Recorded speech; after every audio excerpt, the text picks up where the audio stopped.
Hi guys, আসসালামু আলাইকুম। কি অবস্থা সবার? আই হোপ সকলে আল্লাহর রহমতে অনেক ভালো আছেন। আমি আপনাদের দোয়ায় আল্লাহর রহমতে অনেক ভালো আছি। সো আজকের ভিডিওটি কিন্তু খুবই স্পেশাল হতে যাচ্ছে, কারণ আজকের ভিডিওর মধ্যে আমরা আপনাদেরকে দেখাবো খুব অল্প সময়ের মধ্যে কিভাবে এরকম একটি ছবির ব্যাকগ্রাউন্ড ব্লার করা যায় খুব অল্প সময়ের মধ্যে। সো এরকম একটি ছবি যদি ব্লার আপনিও করতে চান তাহলে সম্পূর্ণ ভিডিওটি মনোযোগ সহকারে দেখবেন, অবশ্যই স্কিপ না করে, কারণ স্কিপ করলে অনেক কিছুই বুঝতে পারবেন না। তাই ভিডিওটি স্কিপ না করে সম্পূর্ণ মনোযোগ সহকারে দেখবেন। তো যারা আমাদের চ্যানেলে নতুন আসছেন তারা অবশ্যই আমাদের চ্যানেলটি সাবস্ক্রাইব করে রাখবেন আর ভিডিওর মধ্যে একটি লাইক করে দিবেন, আর ভিডিও শেষে অবশ্যই কমেন্ট করে জানাবেন ভিডিওটি আপনার কেমন লাগলো। তো বেশি কথা না বাড়িয়ে আজকে ভিডিওটি শুরু করব। তো আমাদের ব্যাকগ্রাউন্ডটি ব্লার করতে প্রফেশনাল ভাবে অবশ্যই আমাদের এয়ারব্রাশ অ্যাপস লাগবে। আমরা আজকে আপনাদেরকে দেখাবো এয়ারব্রাশটির মাধ্যমে কিভাবে প্রফেশনাল ভাবে একটি ছবির ব্যাকগ্রাউন্ড ব্লার করা যায়। তো আমি এয়ারব্রাশ অ্যাপসটি ওপেন করে নিচ্ছি। যাদের কাছে অ্যাপসটি নেই তারা অবশ্যই প্লে স্টোর থেকে ডাউনলোড দিয়ে নেবেন। তো আমি এয়ারব্রাশ অ্যাপসটি ওপেন করে নিচ্ছি। তো ওপেন করার পর এরকম আসবে, এরকম আসলে আমরা এখানে অনেক টুল পেয়ে যাবো। এখান থেকে আমরা সর্বপ্রথম এখানে উপর থেকে লাইব্রেরিতে ক্লিক করব। লাইব্রেরিতে ক্লিক করার পর আমরা যে ছবির ব্যাকগ্রাউন্ডে ব্লার করতে চাই ওই ছবিটি আমরা এখান থেকে ইনপুট করব। তো আমি এই ছবিটি ব্যাকগ্রাউন্ড ব্লার করব, তাই এটি আমি ইনপুট করে নিয়েছি।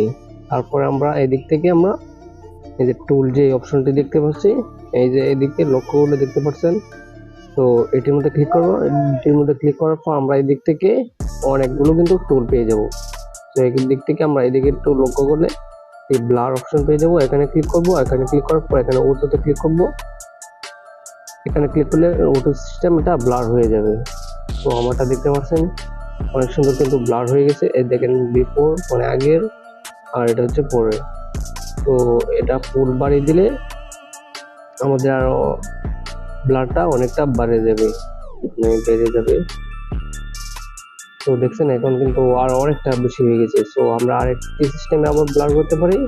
একটা সিস্টেম হচ্ছে এই যে বুক, যে অপশন দেখতে পাচ্ছেন বুকে, এটা উপরে ক্লিক করবো। এটা উপরে ক্লিক করলে এটা থেকে আমরা ব্লার, এখান থেকে আমরা 3 সিস্টেমে ব্লার করতে পারবো। সিঙ্গেল,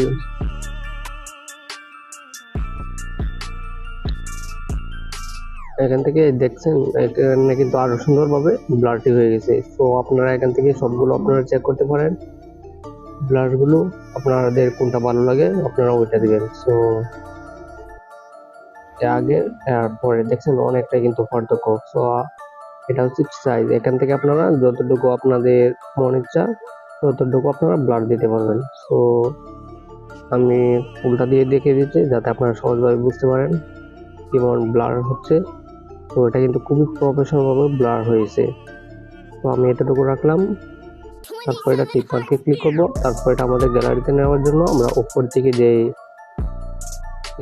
সেভ আইকনটি দেখতে পাচ্ছি আমরা এখানে জাস্ট একটি ক্লিক করব, তাহলে এটি আমাদের গ্যালারিতে চলে যাবে। তো এখন আমরা গ্যালারি থেকে একটু দেখি যেমন ব্লার হলো আগের ছবিটি আর পরের ছবিটি। তো এটি আমি মাত্র যে ছবিটির ব্যাকগ্রাউন্ডে ব্লার করলাম এটি, আর আগেরটি হচ্ছে এটি।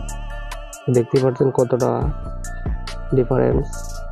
তো ভিডিওটি পর্যন্ত, যারা শেষ পর্যন্ত ভিডিওটি দেখছেন তারা অবশ্যই ভিডিওর মধ্যে একটু কমেন্ট করে জানাবেন ভিডিওটি আপনাদের কেমন লাগলো। তো আজকের মতো ভিডিওটি এখানে শেষ করতেছি। কালকে আবারও নতুন আরেকটি ভিডিও নিয়ে আপনাদের সাথে দেখা হচ্ছে। ততক্ষণ সবাই ভালো থাকবেন, সুস্থ থাকবেন। আল্লাহ হাফেজ।